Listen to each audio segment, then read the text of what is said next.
Δεν γινόταν ιατρικά να συμβεί αυτό. Ανακαλύψαμε ότι υπάρχει τελικά ημευτική παράλυση. Αν σ' αρέσει τόσο πολύ, να ανέβεις, δεν μπορεί να το κάνω ρε Χριστό.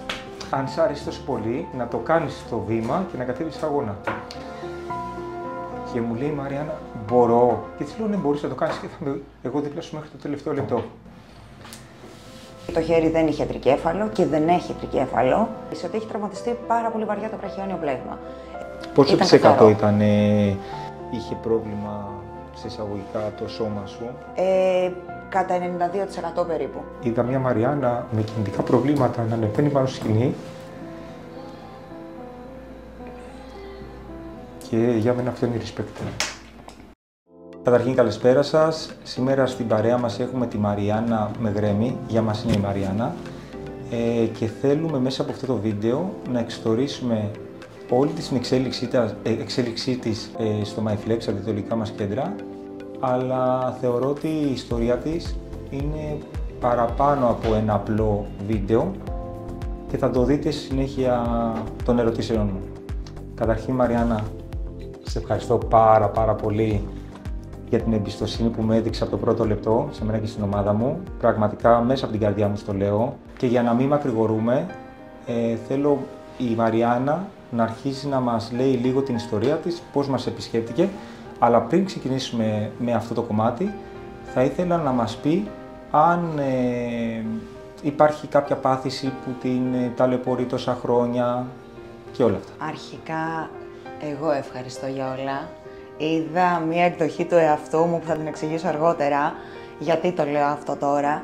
Είδα μία εκδοχή που όχι απλά δεν την πίστευα, ιατρικά να το πάρεις ήταν αδύνατο να συμβεί. Εγώ γεννήθηκα με μευτική παράλυση στο βραχιόνιο πλέγμα, στο δεξί χέρι. Μία πολύ βαριά κάκωση του βραχιονίου πλέγματος.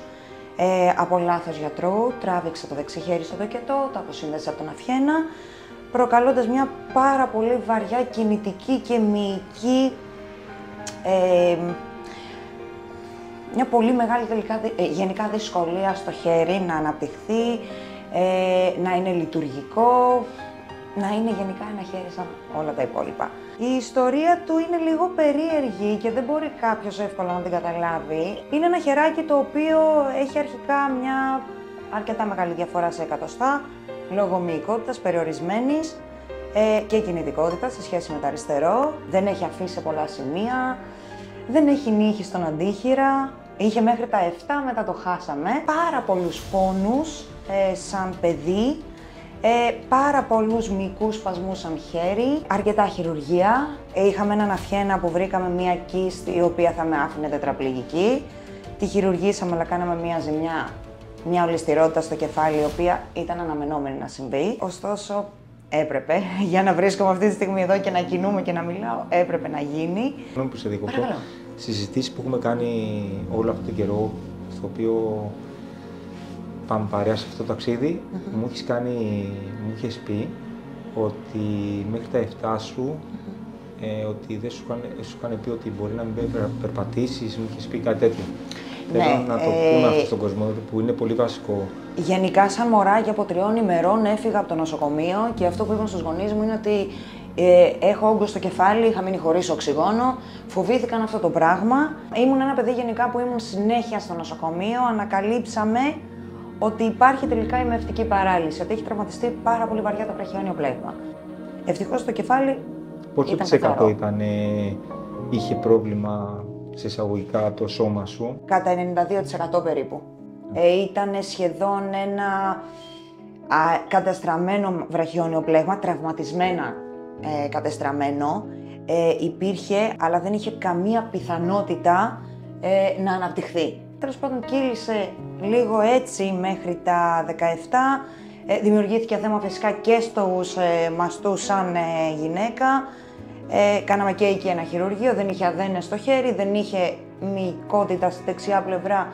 Ήταν και εκεί τραυματισμένο μέχρι το θωρακικό σημείο του σώματος, οπότε χρειάστηκε και εκεί να επέμβουμε, καθώς ο οργανισμός το έκανε σε ψεμία.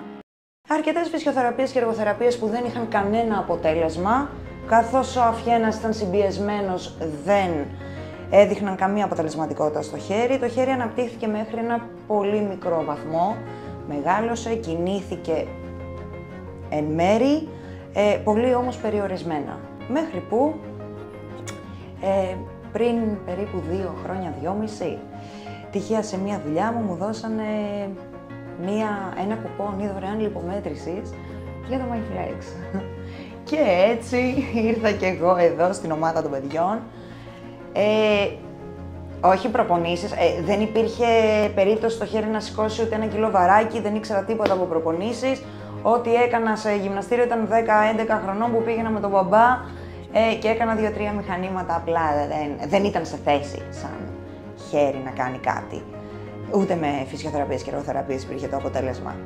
Ξεκίνησα σιγά σιγά τη διατροφούλα. Θα ομολογήσω ότι ξεκίνησα κανονικά από Μάρτιο. Ήρθα Νοέμβρη, αλλά μπήκα λίγο στη ρουτίνα το Μάρτιο. Πολύ γενικά, πολύ έτσι... μέχρι που άρχισα να βλέπω λίγο τη διαφορά στο σώμα μου και λίγο τη διαφορά στην ψυχούλα, γιατί εκεί είναι η όλη δουλειά. Άρχισα σιγά σιγά να κάνω κάποιες ασκήσεις στο χέρι, στο γυμναστήριο. Ανακαλύψαμε ότι το χέρι δεν είχε τρικέφαλο και δεν έχει τρικέφαλο. Είναι ένα σημείο το οποίο δεν δείχνει καμία μυϊκή ανάπτυξη. Ανακαλύψαμε ότι έχει πρόβλημα με τον καρπό, δεν μπορεί να πιάσει πράγματα. Εν μέρει το γνωρίζαμε αυτό, απλά δεν γνωρίζαμε ότι δεν διορθώνεται πλέον. Στο μυογράφημα υπήρχε μια πάρα πολύ σταθερή κατάσταση. Βάσει γιατρών απαγορεύονταν ρητά τα βάρη σε ένα χειρουργημένο αυχένα και σε ένα σώμα που πονούσε 27 χρόνια. Αλλά δεν ξέρω, κάτι μέσα μου, λίγο η αλλαγή που έβλεπα εδώ, λίγο το όλο ομαδικό πνεύμα εδώ πέρα, η σωστή καθοδήγηση με τη διατροφή περισσότερο, έτσι, γιατί για μένα είναι το α και το ω η διατροφή. Και λίγο σιγά σιγά μπήκα σε μια ρουτίνα που άρχισα να ασχολούμαι με το χέρι. Δηλαδή νομίζω ότι αυτή η λιπομέτρηση που ήρθα και έκανα εκείνη την ημέρα ήταν η έναρξη του να αρχίσω αρχικά να αποδέχομαι ότι έχω μία αναπηρία, έχω ένα χέρι το οποίο είναι περιορισμένο, πρέπει να το δεχτώ και πρέπει να δω τι μπορώ να κάνω πάνω σε αυτό. Άσχετα με το τι έλεγαν οι γιατροί. Είμαι γενικά λίγο κόντρα άνθρωπος, οπότε λειτουργήσε πάρα πολύ αυτό. Συνέχισε η όλη ιστοριούλα εδώ, οι 2 εβδομαδούλες, ήταν το λατρεμένο ραντεβού εδώ πέρα και σιγά σιγά άρχιζα να βλέπω μία βελτίωση στο χέρι, αρχικά μειώσαμε τα εκατοστά, βάσει μετρήσεων. Υπάρχει και στο αρχείο αυτό. Αρχικά μειώθηκαν τα εκατοστά η διαφορά που υπήρχε στα 2 χέρια, που σημαίνει ότι το χέρι άρχισε να αναπτύσσεται. Με μια αρκετά πρωτεϊνική διατροφή βασισμένη στην πρωτεΐνη για να έχουμε μυϊκή ανάπτυξη, ταυτόχρονα έκανα και απώλεια λίπους. Παρά τα αυτά το χέρι συνέχιζε να αναπτύσσεται μυϊκά, παρόλο που ήμουν σε ένα έλλειμμα. Άρχισε το σώμα να παίρνει μία μορφή, την οποία εγώ δεν πίστευα ποτέ παιδιά που θα φτάσω σε αυτό το σημείο. Όταν ακούω στους γιατρούς να έχουμε γλιτώσει ένα χέρι 7 φορές από ακροτηριασμό, ένα δάχτυλο που συνεχώς έκανε μολύνσεις και συψαιμίες και τώρα έχει αυτή την εικόνα, και νυχάκι, αρχίζεις και καταλαβαίνεις ότι κάτι πάει καλά, κάτι μπορεί να γίνει. Μέχρι που πριν 5,5 μήνες περίπου πήγα και έκανα τις ετήσιες εξετάσεις μου και μου είπε ο γιατρός ότι ξέρεις κάτι, σταθεροποιήθηκες. Έχει κάνει μια ανάπτυξη της τάξης του 45% μυϊκά, το οποίο είναι ένα ιατρικό θαύμα. Δεν έχει χάσει κάτι και δεν πρόκειται να χάσει όσο εγώ ασχολούμαι πάνω σε αυτό. Μου είπε ότι ήμουνα πάρα πολύ τυχερή γιατί με τις προπονήσεις και τη διατροφή και αυτά, πέρα από τη μυϊκή ανάπτυξη που κάνει ο οργανισμός, έκανε και κάνει ο οργανισμός, θα καταφέρω να κρατήσω το παιδάκι μου αγκαλιά όταν έρθει η ώρα του. Παιδιά, είναι πράγματα τα οποία μπορεί να τα λέω και να ακούγονται δεδομένα για κάποιους, αλλά για μένα δεν είναι δεδομένο ούτε το να πιάσω ένα ποτήρι. Δεν είναι δεδομένο ούτε το να είχα νύχη. Μου είπαν ότι δεν υπάρχει κινητικό πρόβλημα, δεν θα ακροτηριάσουμε, θα περπατάμε. Δεν υπάρχει περίπτωση να κάνω ένα αρκετά βαρύ χειρουργείο που ήταν προγραμματισμένο, μια σπονδυλοδεσία, που θα μου παίρνει 2,5 χρόνια να ξαναπερπατήσω και γενικά να κινηθώ. Πήγαμε να σώσουμε τη σπονδυλική, γιατί έχει επηρεαστεί ο νοτίος μυελός από όλο αυτό. Δεν ξέρω, δηλαδή και τώρα που τα λέω, μου ακούγονται πάρα πολύ μεγάλα στα αυτιά μου, αλλά τότε δεν μπορούσα να τα κατανοήσω, δηλαδή ούτε σαν παιδί μπορούσα να κατανοήσω τι ακριβώς έχει συμβεί. Εγώ πάντως κάθε φορά που ακούω την ιστορία της Μαριάννας συγκινούμαι, πραγματικά είναι σαν να την ακούω πρώτη φορά και δεν μπορώ να κάνω και το βίντεο, δηλαδή είναι τόσο αυθόρμητο όλο αυτό που γίνεται αυτή τη στιγμή που συγκινούμαι πραγματικά σαν Δημητρής. Θα ήθελα να το συνεχίσω όμως και να μην το κόψω τη ροή. Δεν θα ξεχάσω ποτέ τη στιγμή με τη Μαριάννα που της λέω, αν σ' αρέσει τόσο πολύ, να ανέβεις. Δεν μπορώ να το κάνω, ρε Χριστό. Αν σ' αρέσει τόσο πολύ, να το κάνεις το βήμα και να κατέβεις αγώνα. Και μου λέει η Μαριάννα, μπορώ. Και της λέω, ναι, μπορείς να το κάνεις και θα είμαι εγώ δίπλα σου μέχρι το τελευταίο λεπτό. Και φτάνοντας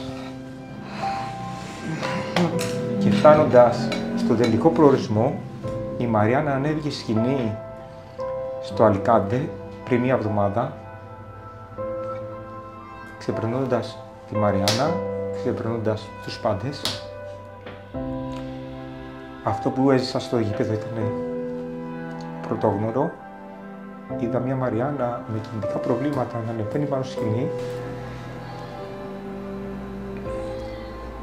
και για μένα αυτό είναι respect. Εγώ θα πω κάτι άλλο που δεν περίμενα να το βιώσω και όμως το μυαλό μου το βίωσε. Το μυαλό μου, το σώμα μου, δεν ξέρω τι ακριβώς έγινε εκείνη τη στιγμή. Όταν με ετοίμασαν, ήμουνα πλέον έτοιμη στην αγωνιστική μου εμφάνιση και έτοιμη να ανέβω στη σκηνή. Νομίζω ότι όλοι οι αθλητές κοιτάζουν τον εαυτό τους στον καθρέφτη εκείνη την ώρα, θαυμάζουν το έργο που έχουν κάνει, την προσπάθεια εννοείται.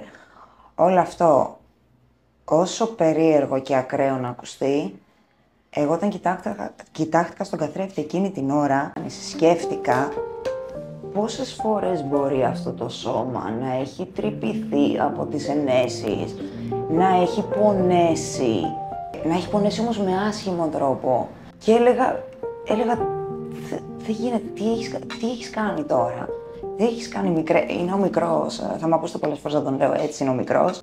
Πραγματικά θα πω ότι πέραν το ότι αισθάνομαι ευγνώμων που είχα δίπλα μου ανθρώπους οι οποίοι όχι απλά με έφτασαν σε ένα επίπεδο που, θα ξαναπώ, ιατρικά ήταν, δεν γινόταν ιατρικά να συμβεί αυτό. Ούτε να σταθεροποιηθεί, ούτε να φτάσει το σώμα να δυναμώσει, ούτε να αντέξει τις προπονήσεις, ούτε τίποτα. Θα πω μόνο ότι κάθε φορά που ερχόμουν εδώ και έβλεπα ένα αποτέλεσμα παραπάνω, ένα 0,5% να έβλεπα, ήταν παραπάνω πολλές φορές, αλλά ακόμα και το ελάχιστο να έβλεπα, εγώ όταν πήγαινα στις προπονήσεις έδινα άλλες 10 φορές την ψυχή μου εκεί πέρα. Γιατί ακόμα και αυτό για μένα ήταν μια διαδικασία επίπονη. Πήγαινα στις προπονήσεις, έκλαιγα γιατί δεν μπορούσα να κάνω πράγματα, δεν μπορούσα να κάνω τίποτα και ήθελα να κάνω, έφευγα και κάτι με ξαναγυρνούσε πίσω. Είχα περάσει πολλές φορές στην πόρτα του γυμναστηρίου, φεύγοντας κλαμμένη και ξαναγυρνούσα πίσω και έλεγα όχι, θα το κάνεις. Και με κάποιο τρόπο το έκανα, με έναν δικό του τρόπο, τις ασκήσεις θα τις κάνει, τις προπονήσεις θα τις κάνει. Το πλάνο που μου έχει δώσει θα το κάνει, θα βγει. Με υποβοήθηση, με πόνο, με όριο φυσικά έτσι και πάντα με σεβασμό. Θα το κάνει, θα φτάσει σε ένα σημείο και θα φτάσει και ακόμα παραπάνω. Γιατί με έμαθε κάτι πάρα πολύ σημαντικό. Αρχικά, το να κοιτάζω λίγο παραπέρα από αυτό που ήμουν και που είμαι, γιατί έχω κι άλλα να κάνω και να δώσω, να εμπιστεύομαι ανθρώπους, γιατί σαν παιδί του bullying φυσικά, από μικρό παιδί, δεν μπορούσα να εμπιστευτώ εύκολα ανθρώπους, δεν μπορούσα να εμπιστευτώ το σώμα μου και την υγεία μου έτσι όπως ήταν σε κάποιους τυχαίους, χωρίς να έχω στα χέρια μου αποδείξεις ότι θα συμβεί κάτι καλό και δεν θα πάθω εγώ κάποια ζημιά. Με έμαθε ότι όταν έχεις κάτι, μια ιδιαιτερότητα σε σχέση με τους άλλους ανθρώπους, γιατί η ιδιαιτερότητα δεν είναι τίποτα παραπάνω, θα τη σέβεσαι, θα σεβαστείς πρώτα εσένα, μετά αυτή και όλο αυτό θα σε πάει παραπέρα σαν άνθρωπο. Πράγματα που μπορεί οι άλλοι να θεωρούν δεδομένα και για σένα μπορεί να είναι ζητούμενα, σε κάνουν να βλέπεις και τους άλλους ανθρώπους λίγο διαφορετικά και να το δίνεις και στους άλλους να το βλέπουν αυτό. Και στο γυμναστήριο ήταν λίγο περίεργα να σε βλέπουν με τις υποβοηθήσεις, δενόμουν και δένομαι ακόμα έτσι. Κάποτε δεν το έλεγα γιατί ντρεπόμουν. Τώρα έρχονται και με βοηθάνε κιόλας. Γιατί εγώ τους το έδωσα να το κάνουν αυτό. Να σου κάνω μια ερώτηση. Παρακαλώ. Όταν είπες ότι θα κατέβεις σε αγώνες, ναι, στους γύρους σου, Πώς το πήραν θετικά ή το πήραν αρνητικά? Ναι, επειδή στην Ελλάδα δεν είναι και τόσο έτσι διαδεδομένο γιατί όλο το bodybuilding αυτό. το βλέπουν ως μπράτσα και Ναι. κάτι αντιστοιχικό και τα γνωστά. Ενώ εσύ το έκανες για να αποδείξεις τον εαυτό σου ότι ναι, μπορείς να το κάνεις. Γιατί εμένα αυτό ήταν, θεωρώ, το μεγαλύτερο κίνητρο της Μαριάννας, ότι ναι, δεν βλέπω τοίχο, θα τον περάσω τον τοίχο και θα πάω παρακάτω. Ναι, μπορώ να το κάνω, ασχέτως του προβλήματος, ασχέτως πώς γεννήθηκα, ασχέτως τι μου λένε όλοι οι υπόλοιποι, εγώ μπορώ να το κάνω. Μπορώ να ανέβω σε αυτή τη σκηνή. Και αυτό ήταν το οποίο εμένα με όθησε στα ύψη. Δηλαδή ήμουν από κάτω, σε έβλεπα και λέω μπράβο της ρε φίλε. Είναι όχι απλά. Αυτό είναι η δύναμη ψυχής που λέμε. Ξεπερνάς τον εαυτό σου, ξεπερνάς τα όρια και λες ό,τι και αν έχω, ό,τι και αν περνάω, θα το κάνω ναι για μένα. Οπότε θεωρώ και για τη Μαριάννα ότι σε εισαγωγικά το bodybuilding που ακούγεται σε όλους ότι ναι, κάνεις bodybuilding και εγώ δεν θέλω να γίνω έτσι και καλέστος, ήταν ένα κίνητρο για να της δώσει, να δείξει στον εαυτό της τον ίδιο ότι ναι, μπορώ να το κάνω κι εγώ, μπορώ να κάνω κάτι για μένα. Για τη Μαριάννα, για μένα. Και αυτός ο στόχος θεωρώ ότι σε οδήγησε στο πιο κάτω που ένιωσες και εσύ ότι ναι, είμαι Marvel. Γιατί για μένα είσαι Marvel.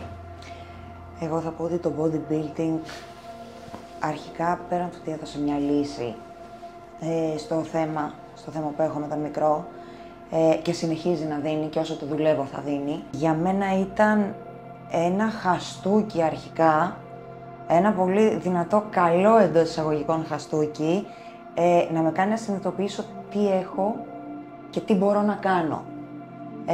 Να μου βγάλει από το μυαλό τα όρια, να μου γκρεμίσει όλο αυτό τον τοίχο του δεν μπορείς, δεν πρέπει, δεν κάνει, τα πολλά δεν που είχα σε όλη αυτή τη διάρκεια μέχρι να ξεκινήσω να ασχολούμαι με αυτό και να με φτάσει στο σημείο του να κοιτάξω τον εαυτό μου στον καθρέφτη, να υπάρχει διαφορά στα δύο χέρια, να υπάρχει μια ανομοιότητα στη σωματική διάπλαση, όπως ορίζει το επίσημο bodybuilding, αλλά να μην βλέπω καμία διαφορά.